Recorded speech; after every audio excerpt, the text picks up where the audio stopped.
Welcome again guys to my channel. This is Janely Danyo. At sa video kong ito, pag-uusapan po natin kung ano ang violations kung mag-cancel or mag-ignore ng bookings. Dito po guys, halos wala pong pagkakaiba dito, no? Dahil po, ang cancellation at ignore ay halos parehas lang po. Yung cancellation po, yun po yung mga naka-auto accept. Yun naman pong ignore, yun po yung sa mga hindi po naka-auto accept. So ngayon guys, ipaliwanag ko po dito no, kung ano po ang magiging violation po dito regarding po sa cancellation po natin. No? Ang cancellation naman po talaga guys, hindi naman po talaga natin maiwasan na hindi po tayo mag-cancel. Pero po, kailangan limited lang po ang pag-cancel po natin. Huwag po tayong madalas mag-cancel guys dahil po pag once ma-detect po ni MoveIt po yung mga cancel po natin, automatic po guys magkaroon ka po ng violation. So ano po ba itong violation na ibibigay po ni MoveIt sa atin? So, ito po yung tinatawag po guys na multiple extreme cancel violations. So, ano po bang mangyayari sa account ko pag once magkaroon ako ng violation na ganito? Ang mangyayari lang naman po sa account mo guys, either masuspended ka or ma-deactivate ang account mo. Kaya po iwasan po talaga natin guys no, nang mag-cancel ng bookings.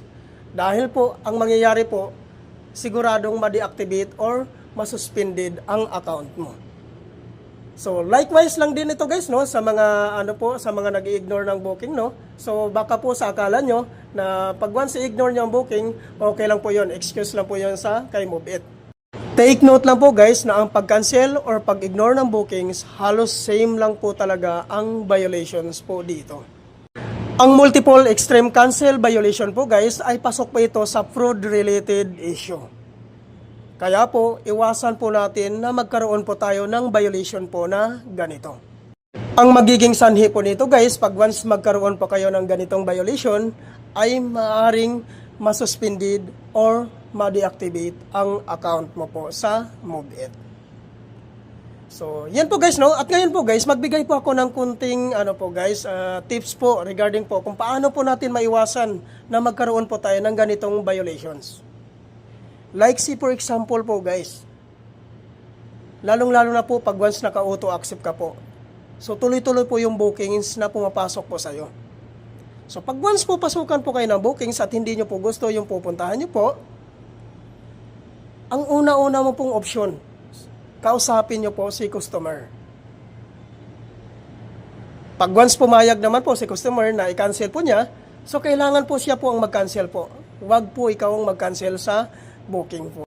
Ang pangalawa naman po na paraan guys para po maiwasan natin na magkaroon po tayo ng violations, pag once pasukan ka po ng booking, siyempre puntahan mo na lang po si passenger po sa pick-up locations.